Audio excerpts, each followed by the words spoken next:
So should we get started maybe? Okay, so welcome again to the class. So today we're gonna review a few topics.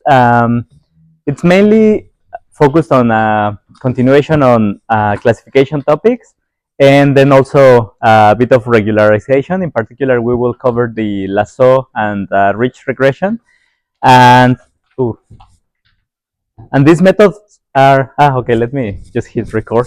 Is it a record? Okay, cool. So these methods can also be used for high dimensional data. In particular, the case that you have less rows and columns, the lasso and ridge regression can be used because the inverse of x transpose x is computable. So that's why some people call it also like high dimensional methods. But today we will not go into details of the high dimensional part of lasso and ridge, just like defining it, and then we can go maybe with the homework or with the lab, we can use one example with more columns and rows. So the goal for today is to cover some just like notes on logistic regression, one new method for classification, which is the linear discriminant analysis, that is also actually very helpful and useful in like real applications. So for example, for spam filtering, this naive Bayes classifier is based on on discriminant analysis, so you will find it useful. And finally, this regularization and how regularization extends to lasso and ridge.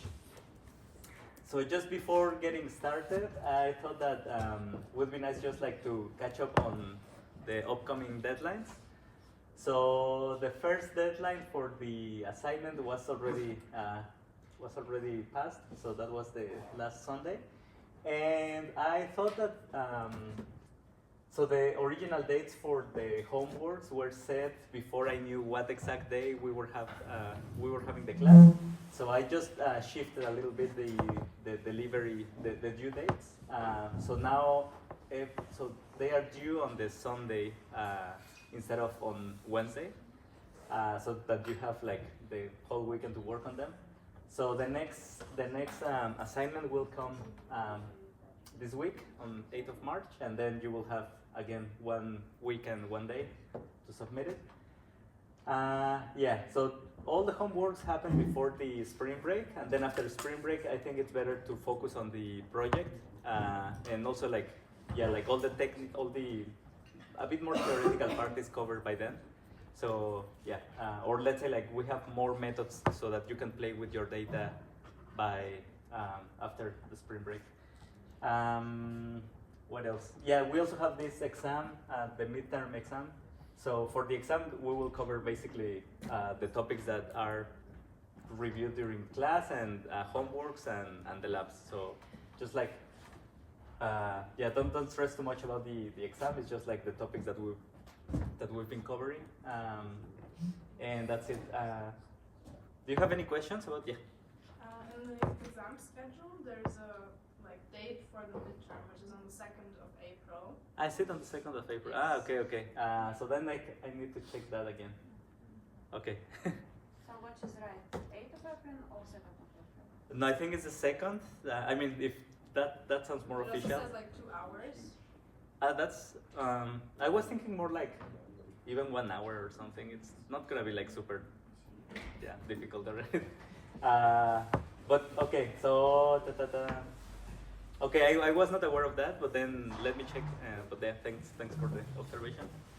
So then disregard this one here, and I will update it.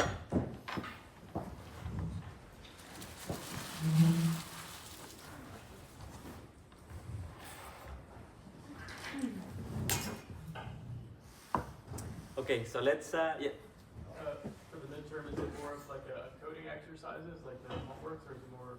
No, it's more like theoretical and conceptual. Okay. I think the coding. Let's focus more that on the projects. Okay, so let's just recap a little bit what we discussed last class. So we just finished the class with defining logistic regression, and then you also started playing with logistic regression in the last lab. Just remember that here the setting is that we are trying to classify a binary response. So you just have 0 or 1 labels.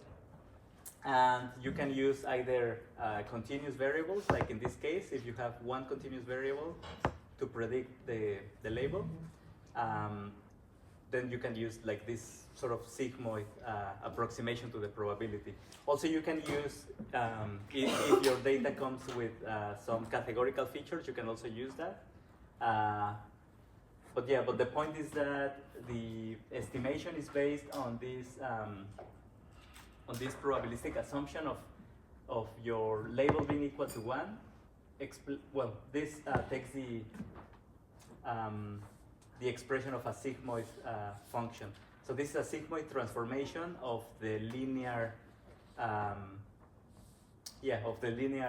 transformation of your data, right? So this is just theta 0 plus theta 1 x1 and so on.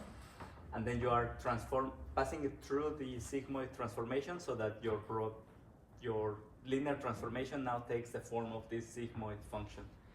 And we're just like trying to optimize. Well, we find the optimal value for the parameters by minimizing our loss, which is the same as maximizing the likelihood, the negative likelihood. So I just wanted to make a couple of comments on this linear regression.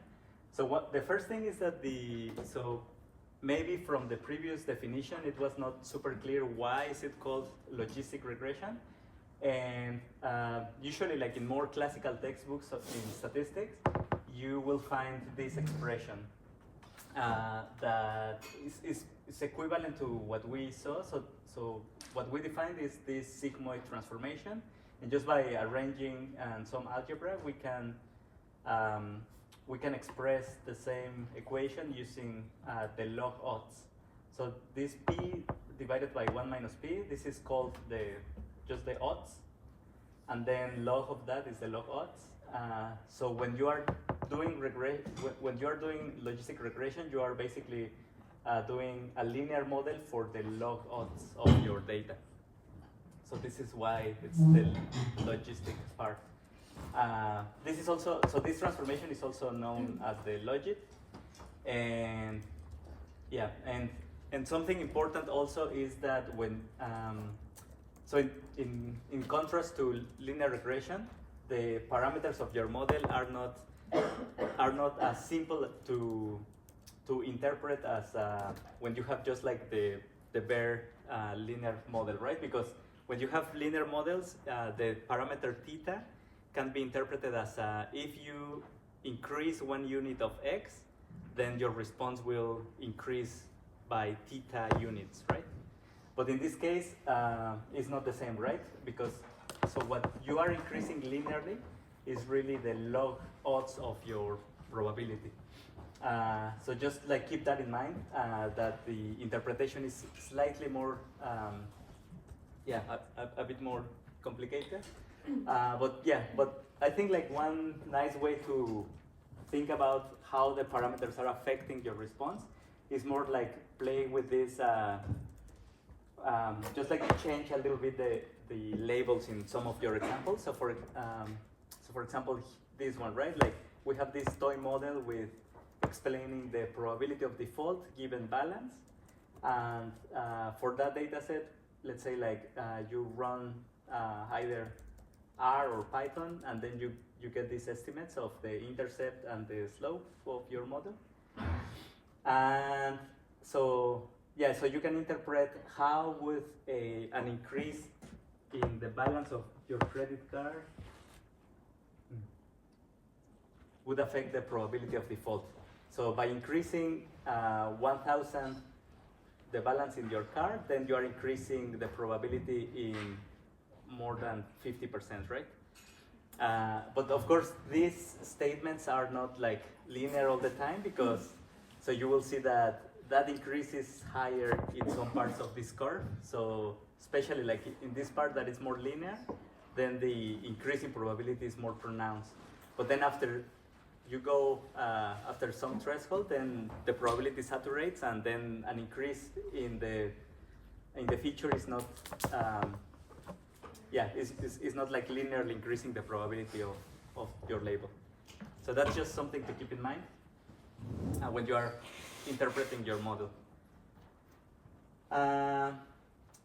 Yeah, and then the other extension of logistic regression is that in many applications you may be interested in classifying more than 2 labels only. And if you want to classify more than 2 classes, what you can use is this softmax transformation of the, well, you use the softmax transformation. The softmax transformation is relatively simple to interpret. So it's a generalization of the sigmoid function that we saw before. But so you can see that now this is like having the same expression for on top, and then like a sum of similar expressions in the denominator, right? So this is more like you are normalizing some values so that they all add up to 1. So for example, if you have this vector of values like 5, 6, 11, and 7, and you pass it through the softmax transformation, then you end up with a vector of values that add up to 1. And just like they preserve the magnitude of each of the inputs. So this is also like super useful in neural networks, because in neural networks what you can have is, so you transform all your inputs, and then at the end of the network you end up with some values of these neural transformations, and then if you want to translate those values into probabilities, then you just need one more layer with the softmax transformation, and then you backpropagate to train the model. But in the setting of logistic regression, what you would need is, so you need one set of parameters for every class.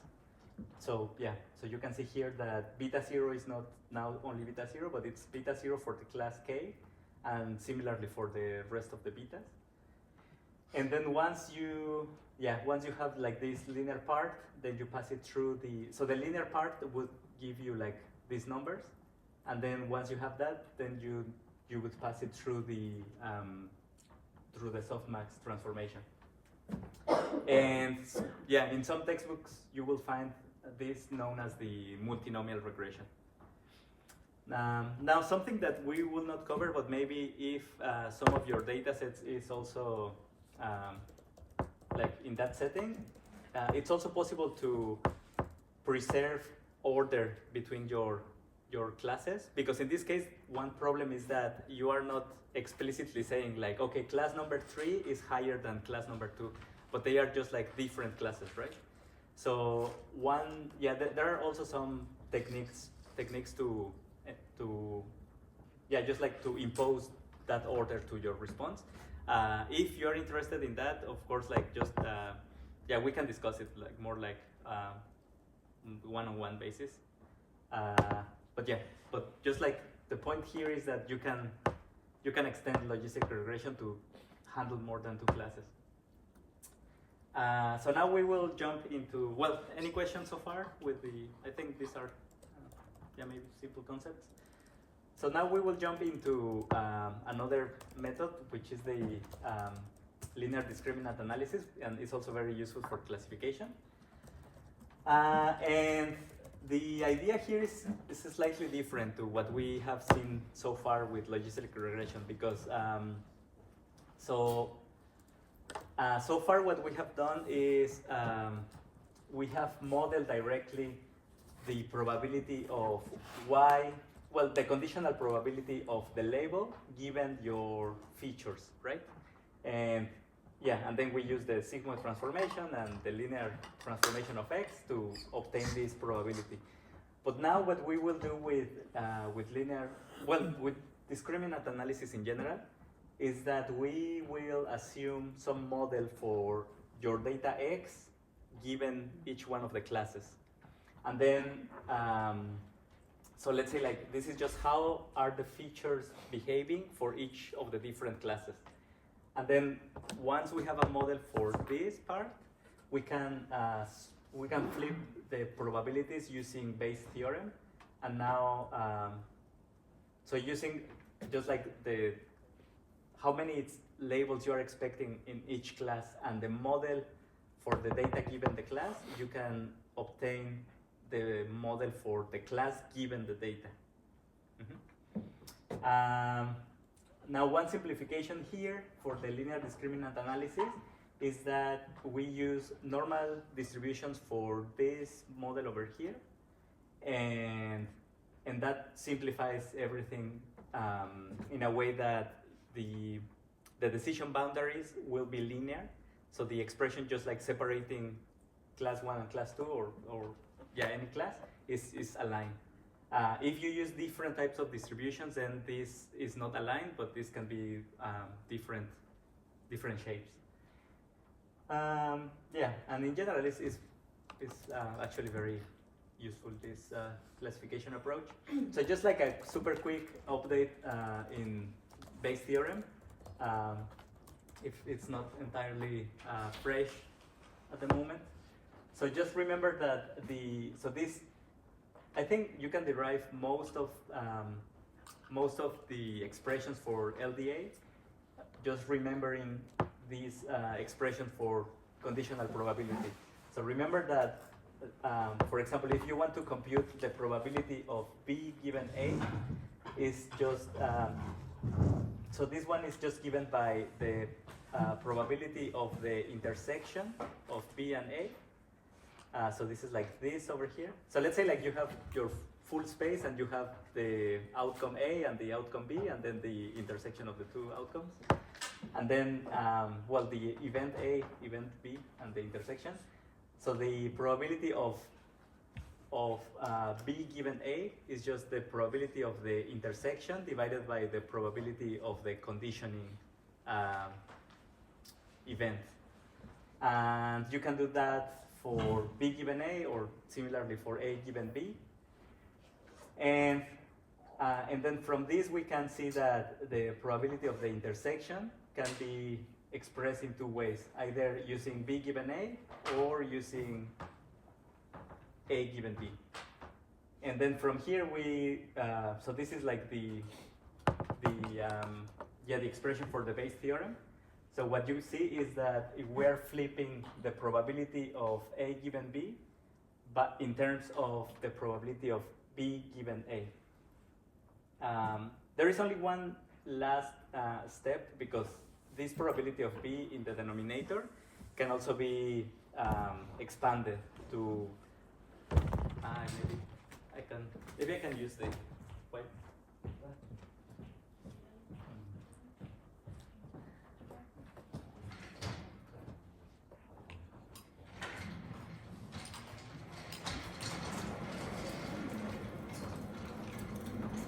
But now again. Okay. And you ask, yes. Yeah. All right. Thank you. Yeah, there's nothing here, right? No. Okay, we'll come back to that in a minute. But just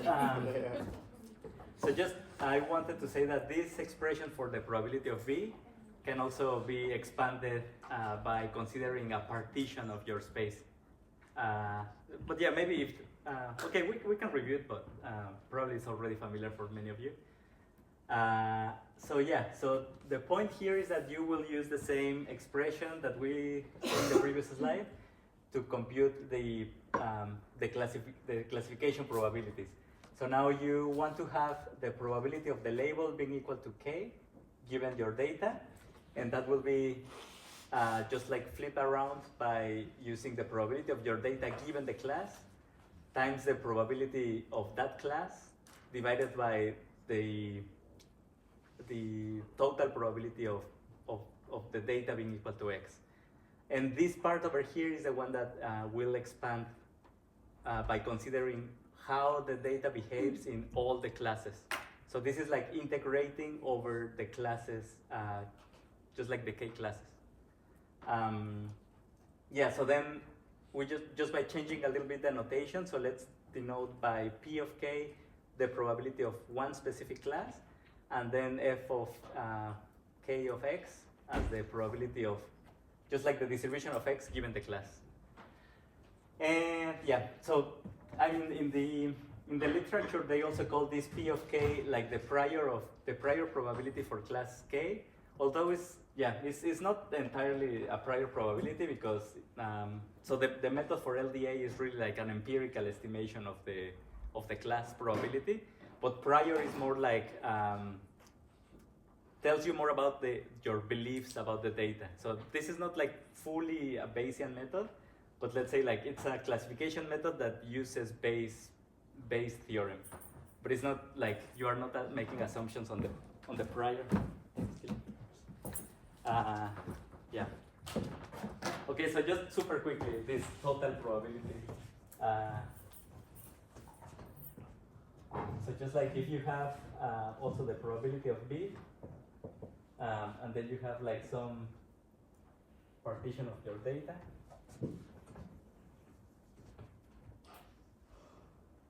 Yeah, let's say like you have like this partition. So let's say like this is A1 intersection B, A2 intersection B, A3 intersection B, and A4 intersection B. This is just the sum of the probabilities of AI intersection B from I equal to 1 to 4 in this case. Yeah. And then this thing over here, we just use the same conditional probability. So this is the probability of B given A times the probability of AI, and that's why. So that's why we have in the denominator just like the sum of these conditional elements, right? Does that make sense? Okay. Let me know if something doesn't make sense. Yeah, so just as a toy example of this, how this flipping probabilities around works in practice. For example, let's assume, well, before we go into this, the way that we will learn now the elements in your model is by estimating these class conditional models. So this is again the probability of X given Y. So we will try to learn these bits over here, and then also estimate the probabilities of each class without conditioning on X. So this is the part of P of Y given X. And for doing that learning of the conditional models, what we do is we divide the data by class. So this is like, you would end up with a subset of your data, conditional on the given class, and then just estimate that distribution for using all the data within that class. So for example, this is the example I was saying. So suppose that you have two labels, so good and bad, let's say, and you have a feature with three values, 0, 1, and 2. And then the data that you observe is only pairs, just giving you X and the label, right? As we saw in the logistic regression case. But now we have three different labels. So the goal here is, if you receive a new data point with a given X, what would be your prediction for the label Y? So this is the question that we are trying to answer. So the way that you will do that with this like Bayesian classifier is by first computing this prior probability for the labels, and this is just like taking how many of your samples landed in each of the classes. So in this case, it's just 383 out of the 690 landed in the bad label, and the rest landed in good label. So this is one element, and then the other element is how would the data. So how would the feature X varies with the class? So for the bad class, you see that the probability of X being equal to 0 is just like empirically you can estimate how many examples you have for the intersection X equal to 0 and Y equal to bad. And yeah, and you just repeat that for all the examples, all the combinations of label and feature.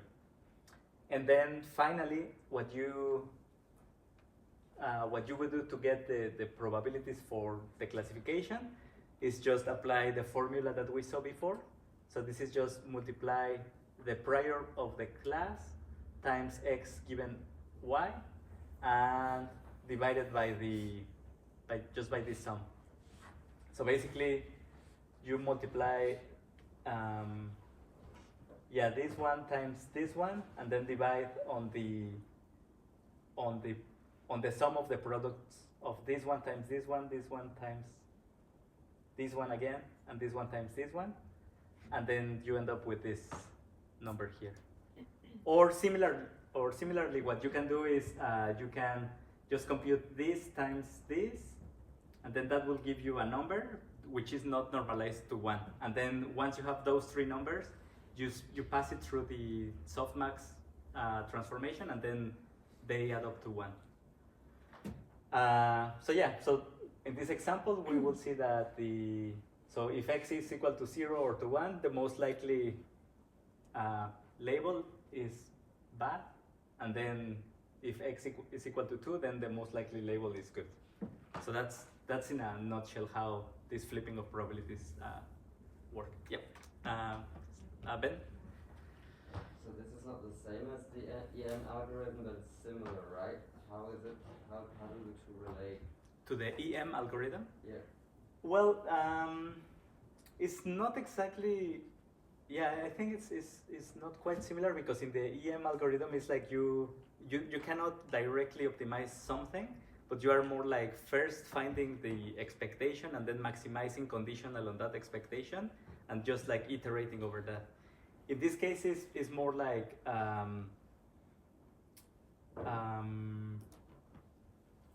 it's more like you use the structure of your data. Let's say like it's more like normalizing the probabilities that you are observing, so that you can flip probabilities around. But it's directly, I mean, you're directly finding these probabilities based on conditional probability. Yeah. Yes. So this is an example where we only have one X, right? I mean, X, there's only the probability that Y is bad or good based on if X is 0, 1, or 2. But what about when we have more X features? Exactly. So yeah, so this is more like illustrative of how the method is working in, let's say, like from inside. But now the question is, how do you do, so first of all, how do you treat continuous variables, and then how do you extend this idea to more features and more classes? So yeah, so the next, so in the continuous case, what you do is something very similar. So you are also learning the distribution of X given Y, and that would be given by the Gaussian distribution. So imagine in this case you just have blue and red labels. So first you would need to learn what is the mean of the distribution and the standard deviation of the distribution, conditional on the class. And then based on the frequency of the labels, you learn also what is the relative weight that you give to these two distributions.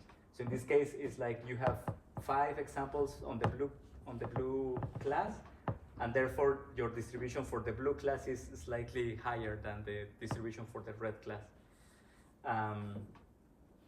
Yeah. Oy, I know. Oh, there you go. So when you multiply the Gaussian distribution times the relative probability of the classes, what you end up with is this joint distribution of X and Y equal to the class. So this is the joint distribution. So this is in principle what we will do. So now for the,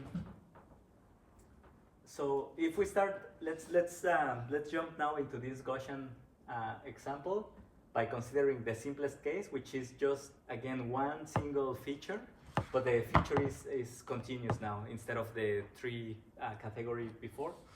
So now let's say that you have a continuous x. So the probability of x given y would be modeled through a Gaussian distribution. So the distribution of x is basically characterized by two parameters. So this is mu of the class and sigma of the class. So this is just like learning what is the mean of this distribution and what is the standard deviation of that distribution. And so if we plug this distribution into our base formula before, we will see that the classifier will be based on this expression. So P of k is just how many, it's just the relative weight of the class, and then the probability of x given y is just the Gaussian distribution. So the goal now is that if you have a continuous variable for x, you want to maximize this expression, which is the same as the Bayesian rule, but just like substituting the Gaussian distribution for the P of x given y. Does that make sense? So, okay. Yeah. So yeah, as I was saying, just the classification will be based on what of which class of so if you change the classes k, you will compute like a vector of probabilities with k probabilities, and to classify the point, you just need to choose which probability of y is larger, or which conditional probability is larger. So the nice thing here is that so you don't need to compute the whole thing every time, but you can simplify this expression and and by taking some logs and removing parts that do not depend on the class, you will see that so maximizing that probability is similar to maximizing this discriminant score. So basically what you can do is just, you can compute this score and see which score is higher. And as I said before, what you can, I mean, from this score is just like unnormalized probabilities of each class given your data. If you want to go from that score into the probabilities again, you just apply the softmax transformation for that delta. And I thought that, for example, one simple exercise that you can think of is what would happen if you have two classes and pi of 1 and pi of 2 is equal to 0.5, so you have the same number of examples in each class. How do you, why do you think that the decision boundary is at the average of the two means? Do you have any intuition on this? So let's suppose that you have just two classes with the same number of examples in each class, and I ask you, what is the decision boundary between the two classes? So I'm telling you here that the decision boundary is actually just the average, well, just the midpoint between the means of the two distributions. So yeah, the question I'm asking you just is like some intuition about why this is the case. Any volunteer, maybe?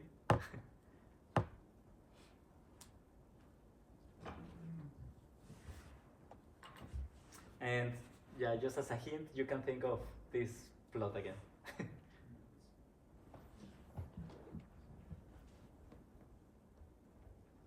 Yes. Because we know that for normal distributions, like exactly half of the probability masses to the right or to the left, respectively, of the pi values. So we end up with diminished order status. Yeah, I guess that's correct, because so the main point is that the Gaussian is symmetric. So that's what you're saying. And then the shape is not like hard to see like how. Yeah, I mean like the symmetry of the Gaussian distribution allows you to see that the midpoint would be like the midpoint of the two distribution is also the midpoint of the means. So basically the intuition is just like if you have these two curves, which is what we are doing with LDA, imagine just like the two curves are of the same height. So there is nothing else to consider when to maximize this. So basically the decision boundary, what you are doing is you take the class that maximizes the joint probability, right? So like for all the examples before this point, the class that maximizes the probability is the blue one. And then after this point is the red one. But then there is some middle point here that is the decision boundary. But then if you increase, for example, if you have a lot of blue points, then this will increase, and therefore this point will also increase, right? So that your decision boundary will shift to the right. And similarly on the other side. So now if you have the two distributions just like with equal weight, then of course the middle point will also be, well, the decision boundary will just sit at the middle point of the means. Yeah. So basically it's that.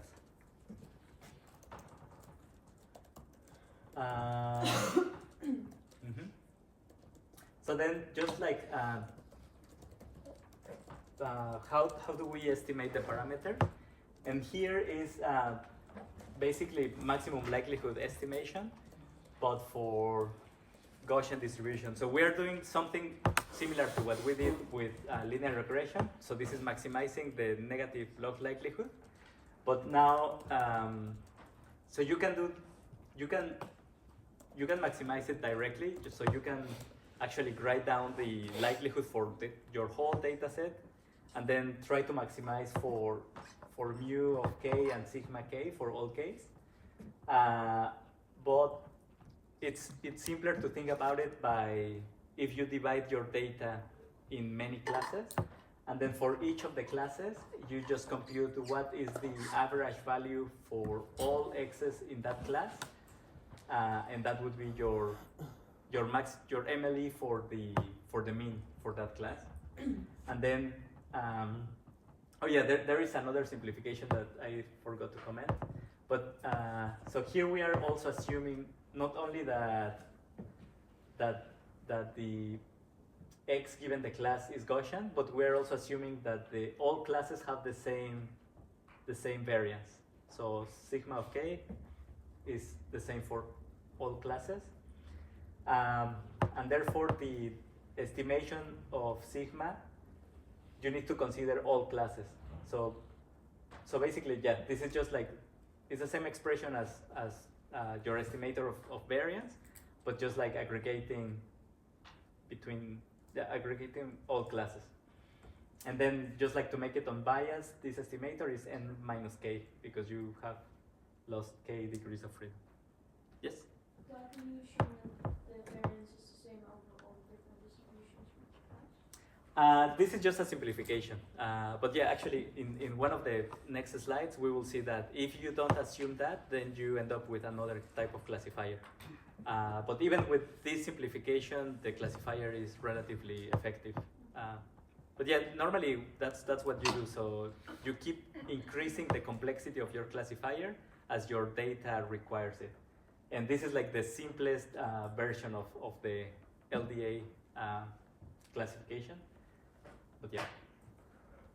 Any question on this estimation of parameters? Okay. So yeah, so this is the extension to more than one feature. So if you have more than one feature, what you are effectively doing, instead of just fitting that little Gaussian distribution, now you are using a multivariate Gaussian distribution, right? So the idea is, again, just like based on the class, you fit the Gaussian distribution conditional on the class. And if, so now you have the choice of whether to assume that the covariance, so the covariance matrix now will tell you about the shape of the distribution, right? So if your covariance matrix is diagonal, so basically like all the elements in your, so all the elements in your class are independent of each other, then, well, no, sorry. So every feature is independent of each other, sorry. Then the Gaussian distribution for that will look like this bell, symmetric bell. But if you don't assume independence between the features, then there is some correlation, and therefore you observe some structure between the features. So this is like that, right? And that structure is just given by what assumptions do you have for sigma. But the procedure is the same. So you just need to fit a multivariate Gaussian distribution to each class, and then just repeat the same approach. Yeah.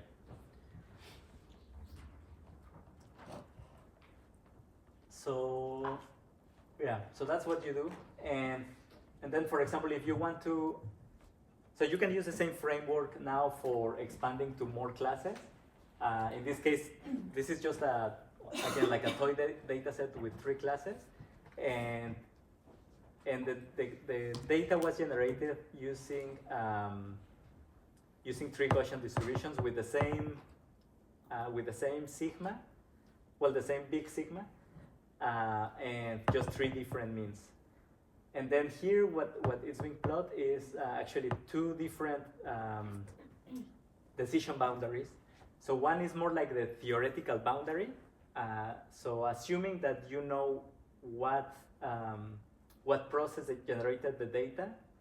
So this is assuming that you know what exact parameters generated each of the classes. Then you can compute what is known as the base decision boundary. So this is the boundary that maximizes your the probability of correct classification. But this is, let's say, like something that you cannot observe in reality, right? So what you can observe is, given a data set, you can estimate the classification boundaries, and yeah, and those are plotted here with solid lines. So let's say like this is the best boundary that you can get if you knew what type of process generated your data. And then this one is more like the approximation that you get by fitting the model to the data that you observe.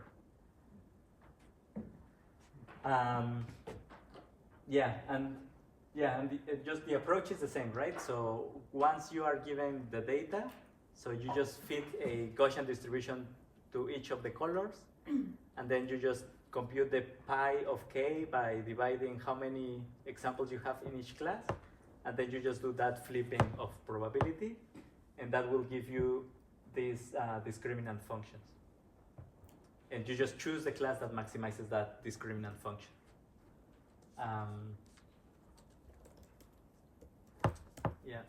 And then if you can play a little bit like to understand the model a little bit better. For example, using this toy dataset, the iris dataset, which is very well known. And in that particular example, you see that almost all the training samples are correctly classified. And this is the part where we can expand the discriminant analysis to more complex models. So, for example, if we these are other flavors of discriminant analysis. So if we assume that f of x given y is Gaussian, and they share the same covariance, then we end up with linear discriminant analysis. If we assume that they don't share the same covariance, so you have one covariance for each class, then you end up with another flavor, which is called the quadratic discriminant analysis. And the main difference is that your decision boundaries now are not linear, but they are more like are defined by these quadratic shapes for the decision boundaries. But basically the whole approach is the same. And then naive Bayes, which is also one very popular flavor of this discriminant analysis, is just by assuming that sigma of k for each class is diagonal. And this means that there is no, so the assumption behind this is that there is no correlation between the features in your data. And this one is scalable to millions of data points and is widely used in spam detection, or at least it was widely used in spam detection.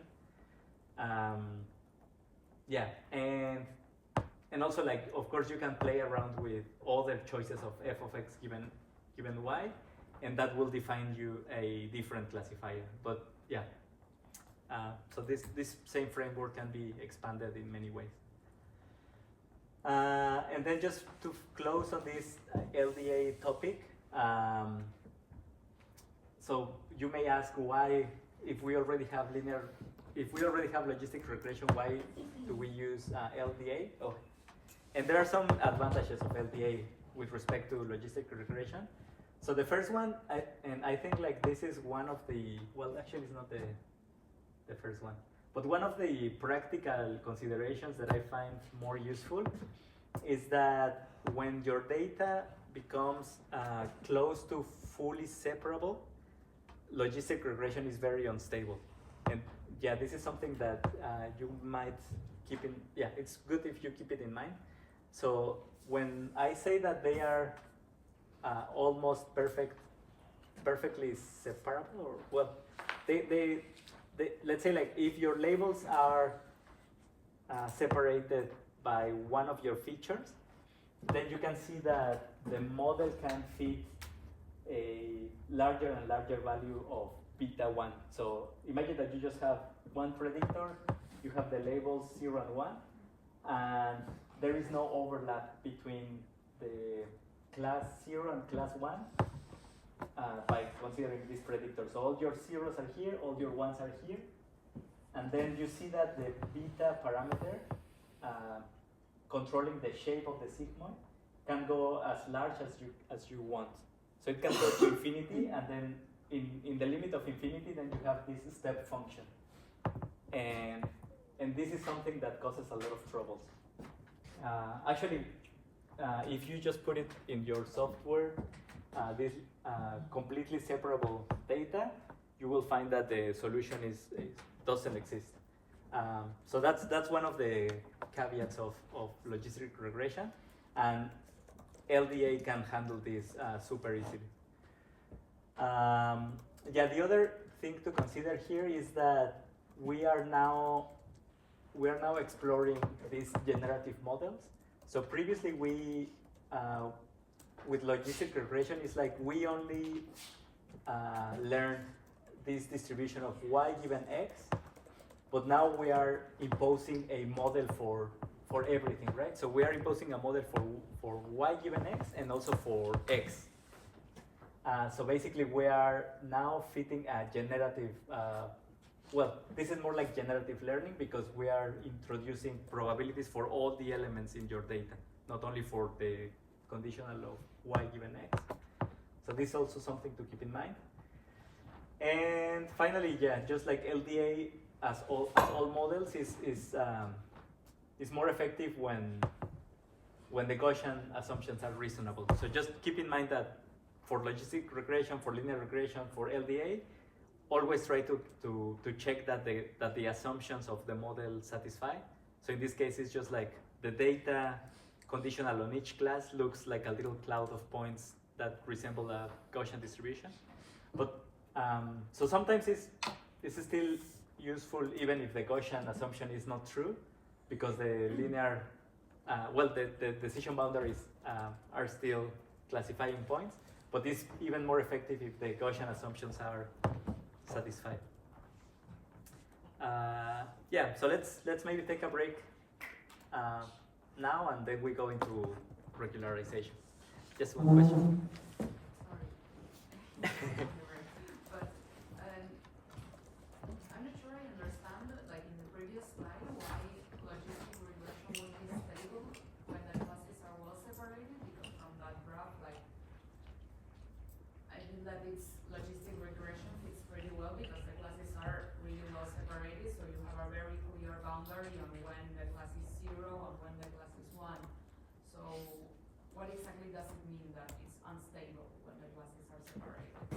So the issue is that you can take a value for beta 1. So this is the parameter associated to your predictor, not the intercept, but the parameter associated to the predictor. You can raise it as large as infinity, right?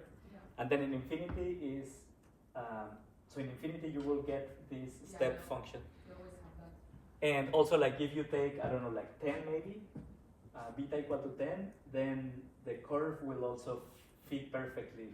So if you consider like 0.5 as the point of separation, then it's also fitting perfectly your data, right?